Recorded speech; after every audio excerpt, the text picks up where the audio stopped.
Good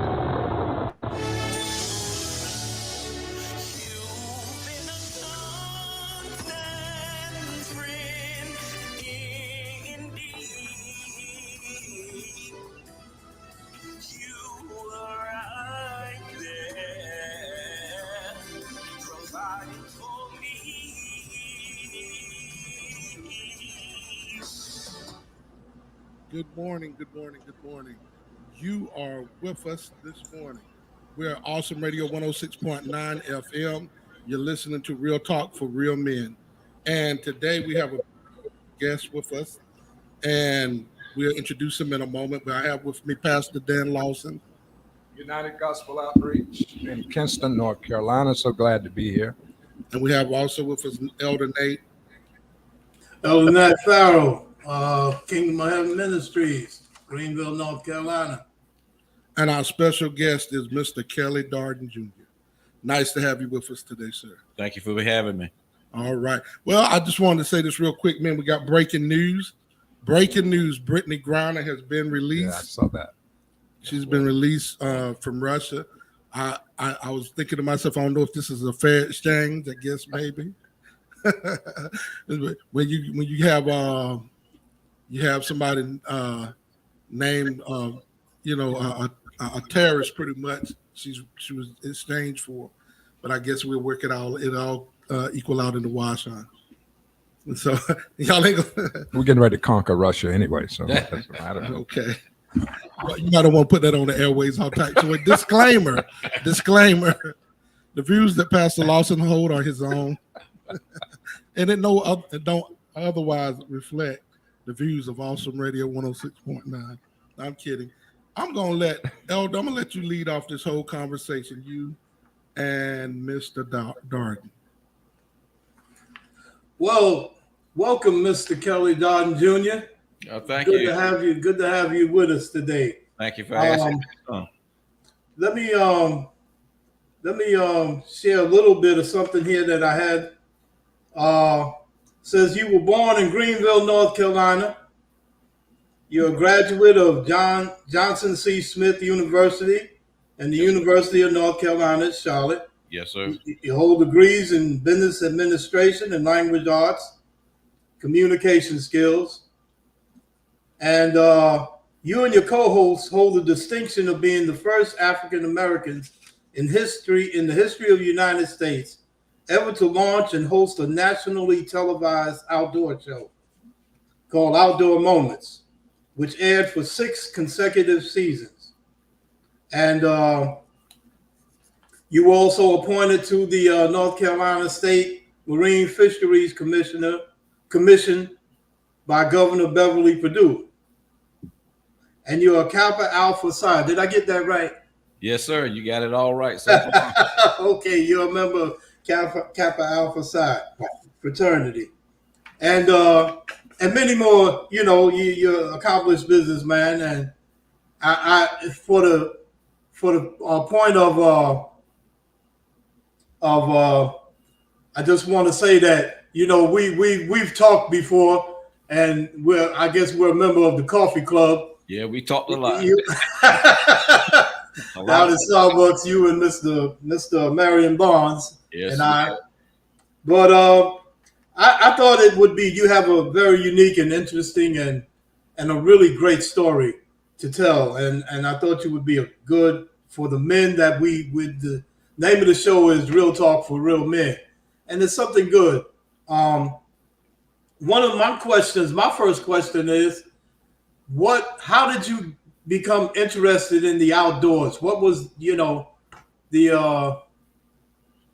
motivated, what really got you into that? Well, when I was a kid, I was not that athletically inclined. I'll put it that way. Tried to participate in football, got kicked in the eye and lost half sight in my right eye. And, I live with that to this day. And I was like, well, sports isn't for me. And, the team effort that is required in sports, I didn't particularly care for. And what I say by that if we're a team and I put forth my best effort and one of the other team members says, no, I'm not, we all lose. And I didn't like that concept. I was like, if I lose, it's going to be on my accord. And the good thing about hunting and fishing and the outdoors is that it doesn't care who you are, how big you are, how strong you are, how athletically inclined you are, how you look. It didn't matter at all. And so, I started out as a kid when I was real young. I grew up here in Greenville, North Carolina, down on Cadillac Street and about a block from the river. And I used to go fishing. When I was 9 years old, my parents used to let me go fishing by myself because I was able to swim and swim very well at that.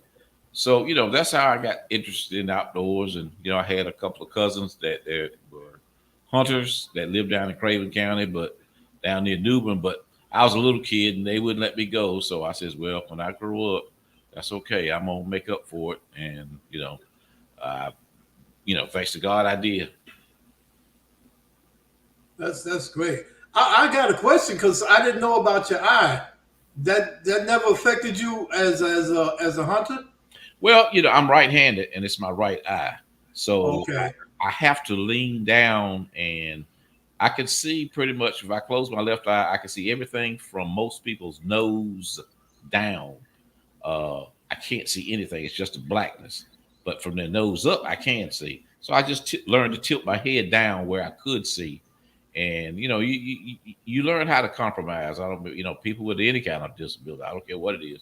You learn to compromise and, use that what you got in life. And so, yeah, it did not affect me, but I had to learn to adapt. So that's how I did that. Okay. Well, the outdoor show, the outdoor moments, how did that come about? Oh, wow. Like I was blessed that my partner now, God rest his soul, he passed away this past Memorial Day. He drowned. And I've been struggling with that since. God rest him, James Jackson. He and I were the first African American men or African Americans, period, to host a nationally televised outdoor show. And we aired on the Outdoor Channel, which has over 35 million subscribers, households. That doesn't include the individuals. And it airs all over the United States, Canada, and parts of Mexico. He and I met in Raleigh, North Carolina. At that time, James had he and his father had a exhibition, of sorts, of deer and turkey and things that they had killed over the years and had them mounted. And they had an exceptional display there at the Dixie Deer Classic. But you don't see many black folks at those kind of recreational activities. And our eyes kind of locked, and we just started up a conversation, and it became more like brothers. For the next 30 years, he and I, were pretty much just about every day, either hunting, fishing, or on the phone. His father got ill and he asked me to join him, in traveling around the country with this exhibition. It was called the Virginia Whitetail Collection. And I know Bub he had asked me, we called him Bub. And he asked me, he says, Bub, I'd always wanted to go bear hunting. And I had always wanted to go wild turkey hunting. And, Virginia had plenty of wild turkey. Well, as many of us know, there are plenty of bear down here in eastern North Carolina. So we agreed to exchange hunts. And, we became close friends. So I started traveling with him, doing the shows all over the country. And we did a show in Florence, South Carolina. And we would give seminars on, hunting and fishing and the outdoors and things of that nature. And we went back to the booth and we had a gentleman come up to the booth. We didn't know him. And he said, man, I'm really impressed with what you guys are doing. And, he said, have you ever thought about television? And we chuckled. We said, yeah. We said, yeah, everybody thinks about television, but that's something that we definitely cannot afford. That's out of our realm. He said, I never asked you about money. I asked you, have you ever been interested? And we got quiet. And we said, yes, sir. He says, do you have any video footage of yourselves? But James and I used to film each other hunting or fishing. He would film me and I would film him. So we had some video footage. He said, send it to me. Let's see what happens. So we sent it to him, and he sent it out took it to his booth. And now he produced television shows and commercials for different major car networks, General Motors and things of that sort. So he had an extensive background in television, but he took our film, our little homemade film, he edited it, and it sent it to Temecula, California, which is the home of the Outdoor Channel. And wow, they were blown away, and we, they were absolutely they was like, yes, we would love to have them. And we didn't, we were quite honest. We knew that at that time, you just didn't see black folks doing that. But like I explained to him, I said, black people have always hunted. I said, well, we hunted for a living, to eat, not necessarily for a living to entertain. And that was the primary difference. And so we sent it to the Outdoor Channel, and they were like, we'd love to have a show on there, and make a show with you guys. So now we got a television show and no money.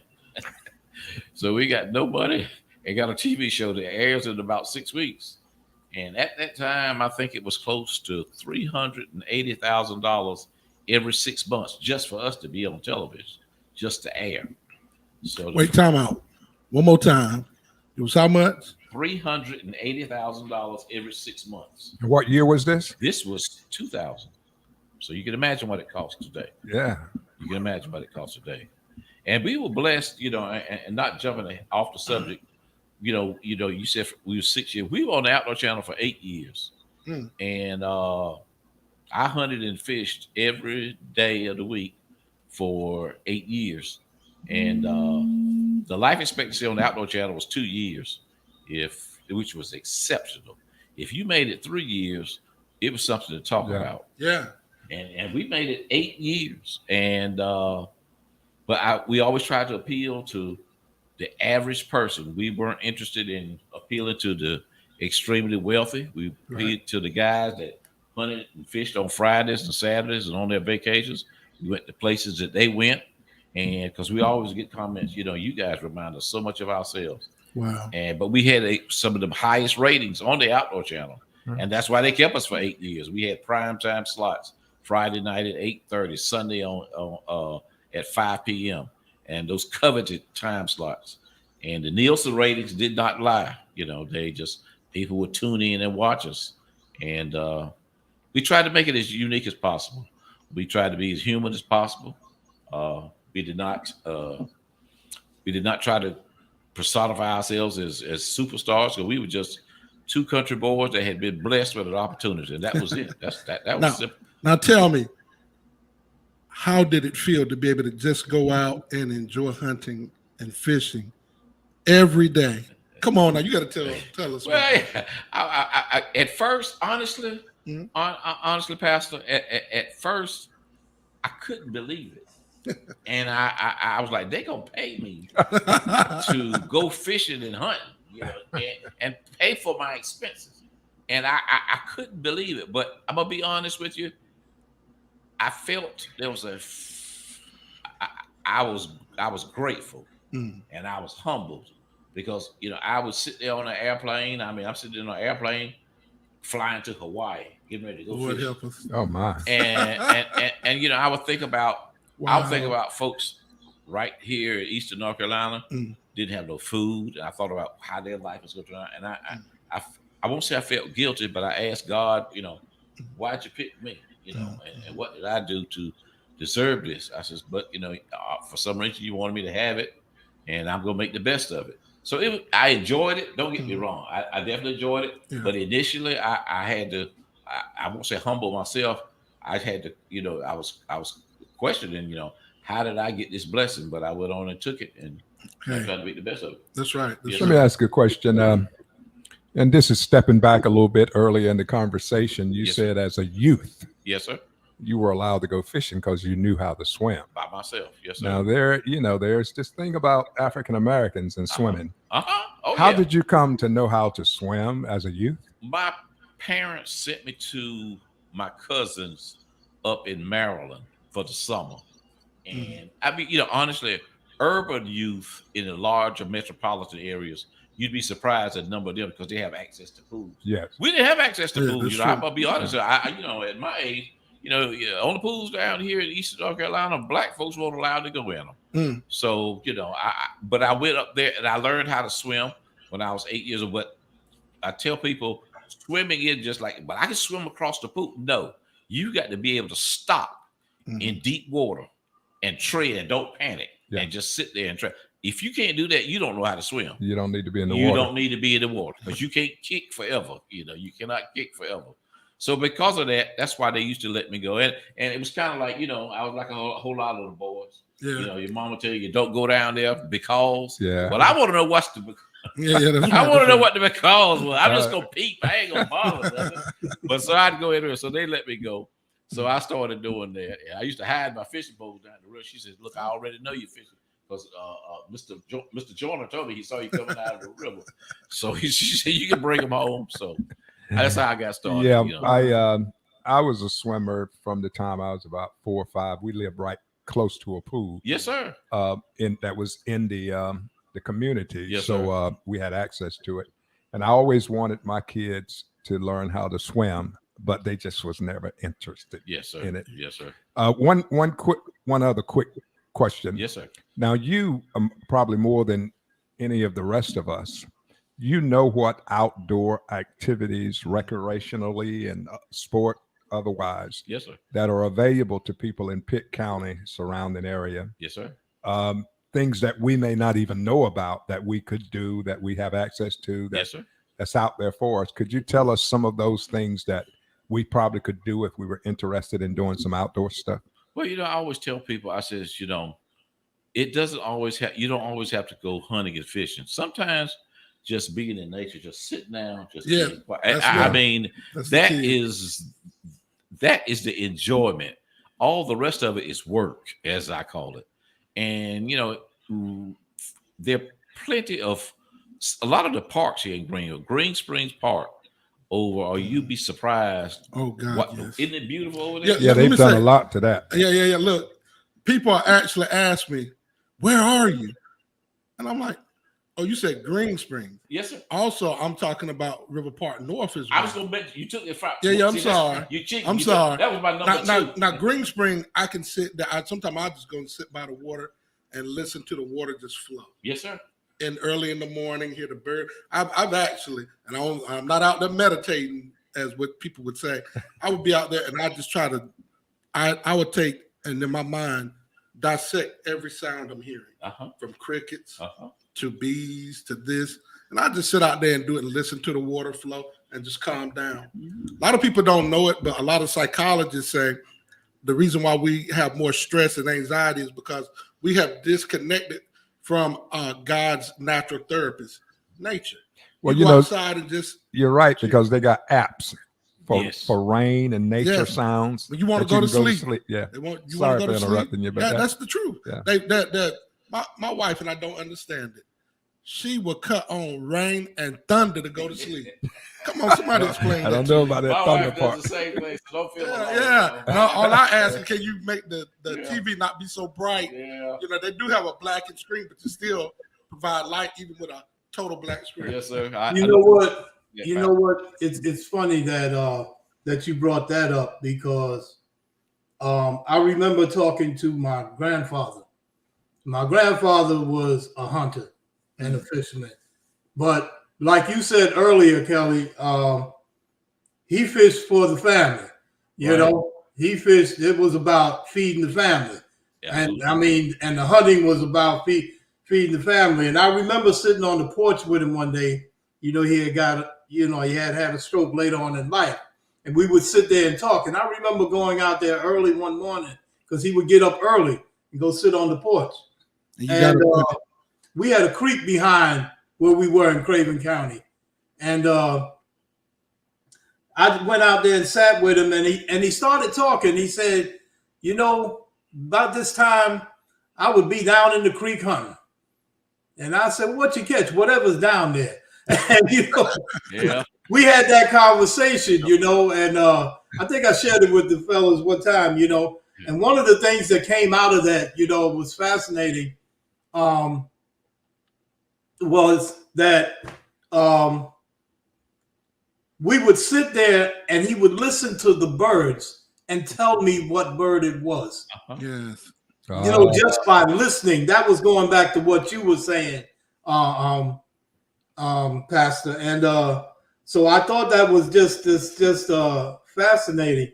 And I can't get away without saying the other part of it. And I'm sure you hold it to the next part of okay. And man, this is an interesting conversation. And I love to hear these stories that we all have. But you're listening to Awesome Radio 106.9 on your FM. Real Men, real talk for real men. Please go ahead on and share. Let somebody else know that they should come and hear this conversation. We'll be back after this sponsorship break. Thank you. Is a church outdoor basketball court a legal liability? This could surprise you. Stay tuned. The Legal Alert. Here's attorney David Gibbs Jr. We recently received a call from Pastor John, who was concerned about members of the community coming onto the church property to play basketball on their outdoor court. He was specifically concerned about whether the church could be held liable if someone got hurt on the church's basketball court. Our attorneys explained that when someone is injured on your property, it is quite likely that a lawsuit will be filed against you, against the ministry, regardless of the level of your involvement in that situation. For instance, the church could be sued for negligence if it allowed the court to fall into any kind of dangerous disrepair. If you have outdoor facilities, playgrounds, sports facilities, we recommend strongly that you have insurance that is notified of all of that.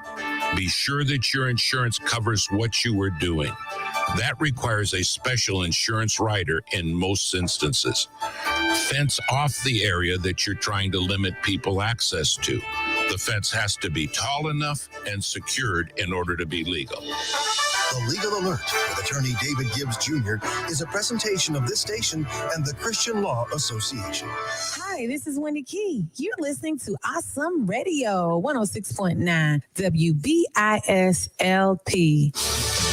Surely in the family, God is with me. Surely in the family, God is with me. Surely in the family, God is with me. And on that note, we're back. Real talk for real men. Elder Nat, you were telling us about your grandfather. Yeah, I'm gonna shift gears for a minute though. I'll get back to that because I do want to ask about that question. But I remember us talking once when we were in the coffee shop, and something you brought up that I'd like you to share a little bit about. You said that now you go into the woods and you see the difference. Yes. You see the changes Yes. going on that I would imagine have to do with climate change. Yes, sir. You know, so talk a little bit about that. Okay, I was asked by Yale University to do a presentation of sorts on my observation of the changes in the outdoors and from a hunter's perspective. And some of the things I shared with them, I says, you know, we live in our own cocoons. You know, we live in a heated and air conditioned home. We go from that to a heated and air conditioned job. We transport ourselves in the meantime in a vehicle of sorts. I says we only have an occasional visit to the outdoors, but guys like myself who spend a lot of time in the woods, you see the changes and differences. I was telling him that I says, you know, one of the simplest things that I've noticed over the years is mosquitoes. I mean, you know, you know, they're pests. Nobody likes them, but you know, because of climate change, you are often pestered with mosquitoes up into November and December. Sometimes even January if you have a warm day. And as a kid, you didn't have to deal with that. That's right. You didn't. You know, there was a definitive fall, winter, spring, and summer. And I also explained to that, you know, the changes in the leaf patterns, that trees leaf out earlier now, and they bear their fruit earlier now because of constant weather control. I see you shaking your head. Yeah, I own peach trees, and I also have I got more plum trees than I got peach trees. I think. I'm trying to think. Yes, sir. Yeah, I do. And so I know exactly what you're saying, and it breaks my heart. Yes, sir. Because now this year was the first year where I was able to eat off both trees in years. Yes, sir. Because either they'll start too early, Yeah. and cast their fruit too early, or we get a bitter cold come in and kill it. Yeah. You know what I mean? Or just dealing with different things. But I was like, my God, am I going to ever get to eat off these trees? Now, this year was the first year, and probably at least 10 years I've been able to eat off those trees. My. Yes, sir. Because things got, the weather's thrown off. Yeah. It's not natural.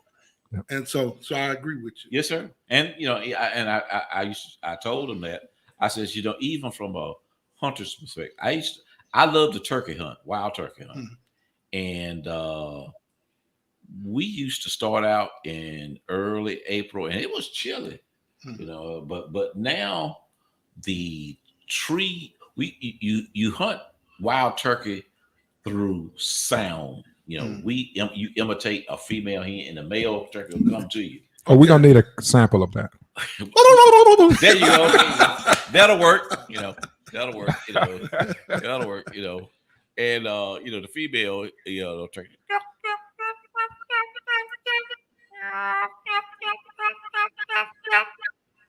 And they'll come to that, and the sound carries through the woods. But when the trees leaf out so early, the sound doesn't carry as far. Oh. And you have to call to them more, and more times than not, when they appear, they're right on top of you. Oh. You used to see them because you could see them down through the woods, and because the trees were bare. But now, because the trees leaf out so early, they're right there on top of you. Oh, wow. And wild turkey, his eyes have been compared to a pair of 10-power binoculars. Oh. I've never seen an animal that sees as well as a wild turkey. I guess that's why people have turkey farms. Exactly. We're gonna make sure we can get you. Exactly, because if you had to hunt them, it'd be a rough way to go. Go to get something to eat. But I did that film for him, and and like I said, the biggest emphasis was that we don't see those changes, or we just dismiss them. Around here in Greenville, you notice that the first thing that bears or blooms is those Bradford pear trees. A lot of people think they're dogwoods. You see the little white things, and that's an invasive species from China. Oh, but they're the first, but they bloom earlier and earlier and earlier. Then Mother Nature tries to correct herself. It's like, no, we're gonna have I'm not ready for spring, and you get the El Nino effect from the north, and you have a hard frost. Then you kill all the fruit. And you kill the peppers, like you were saying, like your fruit. I'll start seeing them blossom. Yes, sir. And I'm like, man, this is gonna be nice. I'll see them start coming in. Next thing I know, it get real cold. Yes, sir. And I'm like, oh God, no. Yeah. And so but this year, for some odd reason, it just kind of stayed consistent enough where I could be able to get some things, get some fruit. Well, this year was good. I remember, early in 2022, February, early March, I was thinking, I wonder if we're gonna get that last snow like we usually get. Yeah. And I don't think we did. Right. So that's probably why you didn't get another freeze. So when those trees budded, they were able to sustain themselves. Yes, sir. And I got to say this. I noticed, I was talking to my son probably 2 weeks ago, Elder, about climate change. And I was telling him, I said, son, I remember being able to walk out in my front yard and pick little strawberries off the ground. Yes, sir. And you could go and you saw butterflies every summer. You could count on butterflies you were going to see. You're going to see June bugs. Now you can see them, but you got to go near the river and, kind of wait until or go out in the forest. But now it's like things that we used to see naturally because of all the pesticides and every different thing, You used to see when it rained real hard, you see worms come on out of the ground. Yeah. And yes, sir. I told him about, I remember going to the ditch and being able to see crawfish and crayfish. Yes, sir. And being able to see actual fish in my ditch or minnows. I said, but now, maybe it might be where I live now, but you don't see that so openly and freely. And I was just telling them the different things that we saw coming up and how the weather would not. When we had a summer, it was a real summer. Right. Had a spring, it was a real spring. Yes, sir. and winter, and so on and so forth. I said, but it just off because of maybe greenhouse effect. Yes, I sir. agree. When I was coming up, by the time I got in school to take biology, Mhm. I had already been around tadpoles and Yes. minnows Right. and Caught saw 'em. them move, Yeah. develop into frogs and so forth. Yeah. Because we were in the ditch almost every day Mhm. during the summer and spring. So you're Well, right, it's different. Well, pastors, I think today's kids, no fault of their own necessarily. Mhm. They have come smartphone children and computer children and iPad children. Yeah, those Mhm. games. Yes, sir. And those video games, they don't venture into the outdoors. When I was a Mhm. kid, I'd eat first thing in the morning, and I wasn't going back home because my grandmama might put me to work or make Yeah. me stay in the house. Yeah. You didn't have to worry about me That's coming right. back. I was gone all day, and I would find plums or apples or something to eat, off of somebody's tree, Pecans. and drink water out of the faucet on the side of the house. Yeah. And so, but kids don't get out like Different that anymore. now. They Yeah, don't. You could have been in town and get a little water, pour it in the little pump, and just Yes, sir. prime the pump. Yeah. Yes, And sir. have some water. Yes, Elder. What are you gonna say? No, I was gonna say I agree with y'all what you're saying. I talked to my uncle, and he grew up on the farm, and he was telling me about he would go back up in the woods. You know what I'm saying? He'd go. They would hunt, but he would just walk. They'd walk through the woods. They had a respect for the environment itself. You know what I'm saying? Yes, sir. And the animals itself. And what I was going to say earlier, and as me and Granddad was talking, something I always remembered him saying is that I asked him, well, what if you see any bears back there? We're in Craven County, so I'm thinking about the bears. And we're gonna have to hold it until the next Every break. time you mention grandpa. you gonna have to start with Grandpa first. I know you keep parlaying. I want to say that. I want that point. Okay. And on that note, you're listening to Real Talk for Real Men on Awesome Radio. We'll be back after this sponsorship break. Partial funding for this program is brought to you by Blessed Hands Car Wash and Detail Plus, 2016 Chestnut Street, Greenville. Vehicle inspections, U-Haul rentals, spick and span hand vehicle wash and detail. That's Blessed Hands, 252-413-0609. Open Monday through Saturday, 8 o'clock a.m. to 5 o'clock p.m. Blessed Hands Car Wash and Detail Plus, 2016 Chestnut Street, Greenville, 252-413-0609. Thank you, Blessed Hands Car Wash and Detail Plus, for your support. We wish you a Merry Christmas. We wish you a Merry Christmas. We wish you a Merry Christmas and a Happy New Year. Have a Merry Christmas from Kingdom Conversation here at Awesome Radio 106.9 FM. Surely in the family, God is with me. Surely in the family, God is with me. Surely in the family, God is with me. And we're back on Real Talk for Real Men. Listen, if you want to be a part of this conversation, you can call us at 252-756-2008. Again, if you want to call in and be a part of the conversation, you can call 252-756-2008. I want to acknowledge Bishop Barnes. He had said good morning to my friend Kelly Darden Jr. What's up? Thank you. and the rest of y'all. A great conversation. And thank you for listening, Bishop. I knew we were going to have a caller. We had to get it in. Come on. Hello, caller. You're live and on the air. Good morning. How you doing today? We're doing wonderful. All right. I was just listening at the show this morning. I was truly enjoying it, and it brought back some memories that I would just like to share with you fellas just for a moment. Okay. And I was thinking about what the gentleman said about how we used to go back in the woods and, just play around in the woods as kids. Yes. And I missed that, and I tried to share that with my grandson. And the first thing they told me, Granddad, I'm not going in the woods because the bear eat us up. Mm-hmm. And so it was so funny, but I was telling them how we used to lived in the wintertime. Yes. And, we just played in the woods. But I just wanted to know if any of y'all ever gone mudding, what we used to call mudding. And that was getting these small ditches and mud the water, and the fish would come to the top, and we just pick them out and put them in a bucket. But the most important thing that happened with me and my grandfather was he took me coon hunting one night, and that was my last time I went hunting. I never go hunting again. It was pitch black dark. I couldn't stand it. And he told me, he said, boy, you got to go to the house. And then he sent me to the house by myself. But nevertheless, those memories, just the conversation, they just brought back a lot of those memories and how great they were. And, there's something to cherish for one generation anyway. The new generation don't understand, and they say it's old-timey, old-fashioned. But they just don't know what they're missing. But I just want to say keep up the good work and the conversation. Y'all have a great day. Thank you, sir. We appreciate you. Mm-hmm. All right, Elder. Now we're going to get back to Granddad. Come on, tell us the story. We're gonna get it off the jump.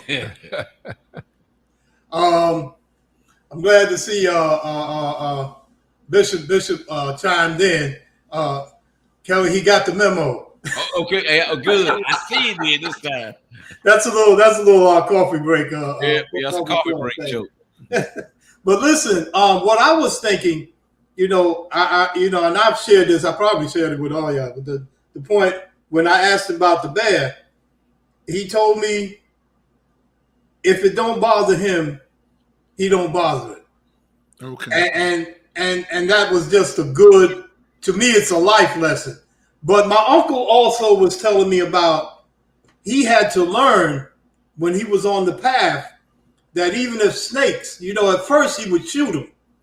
But then he learned if he didn't get off the path and he left them alone, they didn't bother him. You know what I'm saying? For the most part.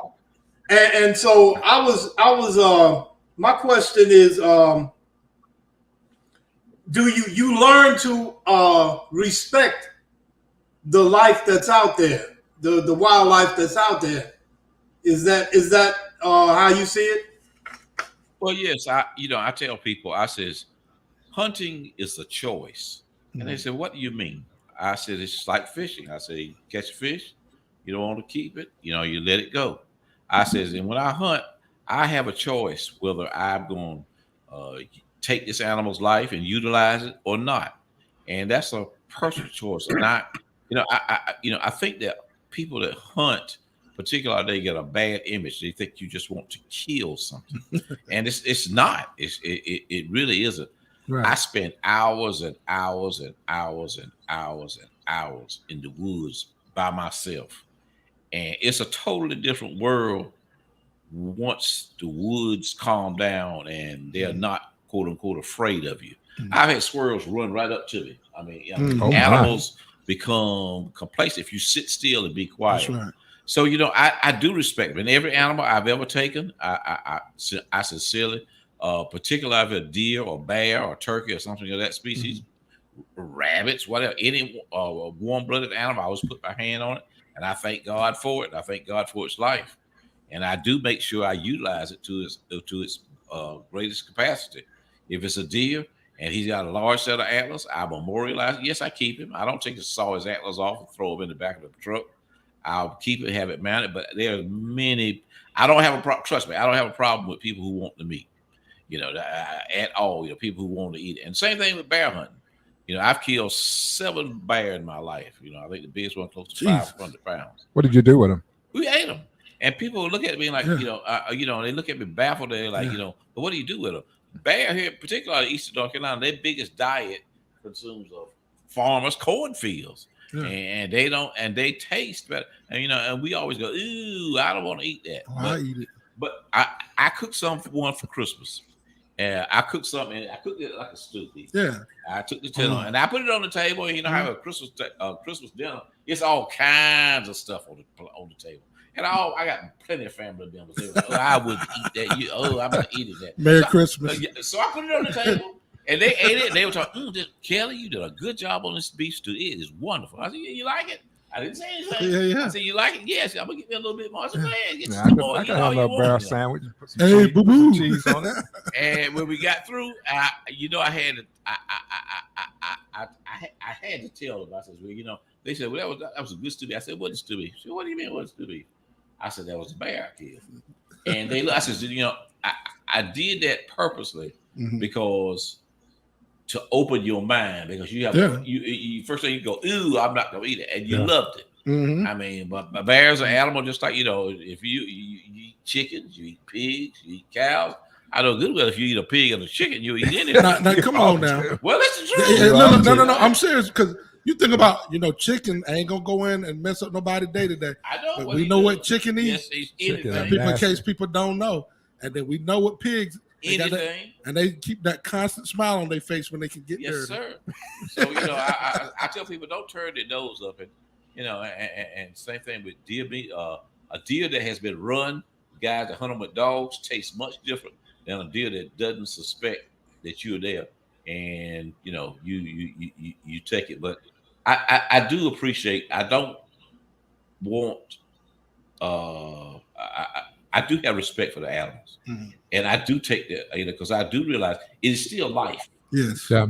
And I have I feel that I'm a steward of sorts. I know they say, well, if you're a steward, why you take it? Well, I harvest. Yeah. I don't necessarily, take it for the sake of killing, So I harvest and I utilize it, and I've been blessed, because I said I've hunted and fished. I've fished in Costa Rica, Alaska. He's gonna make me cry in a minute. Oh, my. I'm ready to hear these stories now. And I've had, I fished in Alaska, and I've had grizzly bears come out, maybe 40, 50 yards downstream. We had to leave the stream and let them go. I stood at the foot of glaciers in Alaska. Alaska is such a humbling place. People ask me all the time, say, well, what's the prettiest place you've been? I says, well, that's the perception that you have individually. I says, I've been to Hawaii.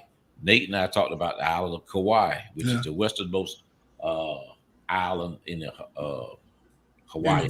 Yeah. It's not like Honolulu, all taxi cabs and everything. It's called the Enchanted Island. That's where they filmed Jurassic Park, Raiders of the Lost Ark. Was it King Kong? King Kong. Yeah. And I flew on a helicopter. I took a helicopter ride along the Nepali coastline and in the Waimea Canyon. And it is beauty in the word. And remember the waterfall from Fantasy Island? Remember the show Z Planes. Yeah. Hey boss. The plane. Yes, all of that is on the island of Kauai. But what I'm saying, every experience and every animal that I've taken, I've hunted in Mexico, at 5-star resorts, as you call them. And I was really humbled by that. And I was in the interior of Mexico, and it gave me an understanding of people. Why all these Mexican people come to America? If you go there and go to the interior of Mexico, we don't have poverty here in Eastern North Carolina. No. We don't, because we have resources you can go. You may not want to utilize them. Right. But I have never seen poverty like I saw when I went to Mexico. And I had same thing for me for Jamaica. Yes, sir. Me for Trinidad. Just going deep. Those third world countries. Yeah. Not where everybody go for the vacationing part. No. I've been to Fisherman Village, and it was so I seen somebody take a shower outside, and we sitting out there trying to give a Sunday school lesson. I'm looking at someone go shoot, and then here come another woman, grown woman, shoot, and you like, whoa, wait a minute, this ain't right. Yeah, I mean, people live. We are truly blessed. Yes, we are. Some of the kids in Costa Rica, San Juan, they're street children. They have no parents. Yeah. They live in the street. I've never seen a human being as dirty as they were. And they do. I was an American tourist, and I remember going to the store one day, and I made the mistake of giving one of them $1. Oh yeah, everybody coming now, dog. Oh my goodness. Yeah, they coming. They flocked to me like roaches. They came to me from everywhere. I hate to compare. I wouldn't care comparing children to roaches, but you know how roaches flock or something. Yeah, a piece of bread laying on the floor. And fortunately, I had a bunch, and I gave them all $1. And when I got back to the hotel, I looked out the window, and I was sitting there, and they were utterly fascinated by a $1 bill. They thought that was, American dollar got some power. oh my goodness. And so, that's experiences like that, make me, realize how blessed I was and appreciative of the opportunities that had been given to me. I hunted in antebellum plantations down that were once our ancestors were slaves on some of those plantations. And I remember one episode we were down in Alabama, and my cameramen were white guys, of course. And so Bub and I, we were out there in the van getting our stuff in. So the two camera guys went in to find out where we're gonna stay. Got you they now. Jumped up. Oh, thank you, sir. Hey, how you doing? How you doing? You must be Bub and Kelly. And they looked at Yeah. They just assumed that they were there. And they said, no, sir, no. Bub Kelly be in a minute. And in we walked, and but in most of those places, as you can imagine, most of the cooking was done by black ladies. Yeah. And I remember going through. She said, "Baby, I'm so proud to see you boys." She said it made my day. That thing touched my heart. Yeah. When that lady told me that, she said, "Anything you want, you just tell me." She said, "What do you like?" I said, "Well, ma'am, honestly, I don't like anything. I like fried chicken, collard greens, and chocolate cake." There you go. I'm just a simple guy. I'm just a simple guy. We came back. All the other guys had a standardized, plate of food. I had that. They're like, "How did you get that?" I'm famous. Let me ask you something. Let me ask you something about the outdoor area here in Pitt County before somebody run out there and ain't gonna say that and get a big ticket that they got to pay or yes, sir. Get in trouble with the law. Yes, sir. What are the basic regulations, licensing? Yes, sir. Things you can do, things you can't do, seasons. Yes, sir. That kind of thing. Talk about that just for a bit. Okay. So everybody be aware. Yes, sir. I'm not harping about me, but I was the Marine Fisheries Commission under Governor Beverly Perdue. So we have made the laws that regulate hunting and fishing, particularly as it relates to offshore fishing. But with inland here in Pitt County, if you're a resident, and I think if you're under, they raised the age to 16, I think, you do not have to have a license. But I tell everybody, if you're going to go, a resident license is not that much. Right. You'd be surprised. Used to could get them from Walmart. You can still get them from Walmart. Okay. I said you can still get them from Walmart. You don't have to. Now saltwater, like nowadays, you have to have a saltwater license. Oh yeah. Believe it or not, yes, sir. You have to have a saltwater license nowadays. Just can't go out there on the pier and fish. No, you got to have a saltwater license nowadays. But you know what you can get too, and I found this out. If you get EBT or you get the food stamp, that situation. It's actually free. Oh, wow. Okay. Yeah. Oh, they figure they save some food stamps by being well, able. I think it's considered food. Yeah, it's definitely food. Yeah. So yeah, I know because I got one. Oh, okay. I'm a senior citizen, so I can Yeah. Well, I definitely advise everybody to get a resident fishing license. It's the old adage that's rather safe than sorry. Yeah. Because you'd be surprised to the extent that game wardens will go to see if you are fishing or not fishing. You may not see them, but trust me, they see you until they walk up on you, and it's not worth the ticket. Those fines are high. Those fines are real high, and particularly if you use artificial lures. Now, if you use natural bait versus artificial lure, there's a difference in the level of the ticket. Right. So even with a license, you still could end up doing something wrong. You can still do something wrong. Exceeding the limit is one of the biggest things. People exceed the limit. There's also a size restriction on certain fish that we're not aware of, even freshwater fish. Which is what's available here in Pitt County, and the North Carolina Wildlife Resources Commission, or either you can go online and find out what the restrictions are, the sizes, et cetera, or when you buy your license, they usually give you a booklet, a pamphlet. So it tells you all the restrictions and everything. So because you go in front of a judge, he's gonna tell you ignorance is no excuse. He's not gonna take that. Nobody cares. He's not gonna take that. You should have known. And I won't. Everybody. There's plenty of opportunities here. River Park. No, I really talked about that. I said that. I got a question before we leave. I mean to interrupt you, but I know we are coming close. Have you hunted in situations where you run into a moose? I've seen moose, plenty of moose when I was in Alaska and when I was hunting in Idaho. I had an opportunity to hunt moose, but it was in Canada. And I'm gonna be honest with you, y'all. I grew up in Pitt County. Right. I couldn't deal with that 40 below zero. I know all those kind of. We turned it down. So I would have loved to have hunted moose. But trigger finger be locked up on your tripod. Yeah. But them things are big, aren't they? They are huge. Yeah, but I've hunted elk as well. I've hunted elk, and like I said, I got stranded on a horse in a snowstorm at night without a flashlight. Jeez. And we were 70 miles away from camp. What in the world? I had killed the elk right there at the evening time. Yeah. So we took the elk and we couldn't carry it back. So we pulled it up in a tree to keep the bears from eating it. Okay. And Randy put in the GPS coordinates and sent it to the guy. They'll come out and get it. But the long story short, it was 5 of us, and the guide was one, myself, and the cameraman, and 2 other guys. But anyway, we had flashlights, but it was so cold that the colds killed our flashlights, and it started to snow. And when I tell you all, it started to snow, I've never seen snow like that.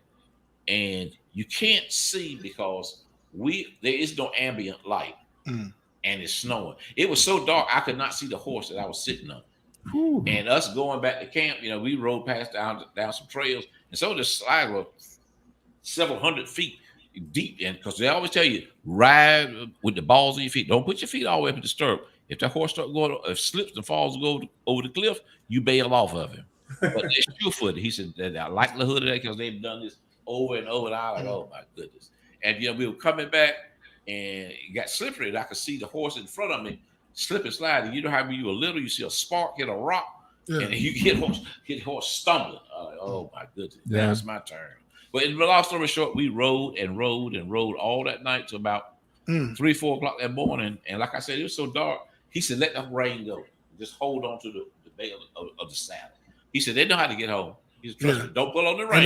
Leave them alone. He said, those horses know how to get back. And it's amazing that in darkness that I've never seen that they could. But in long story short, we saw a light off in the distance, and it was a tent over there. He said, we're going to go over there. We don't know who it is. He said, probably so and so. So we went in, rode up to the tent. The first day I was about to freeze to death.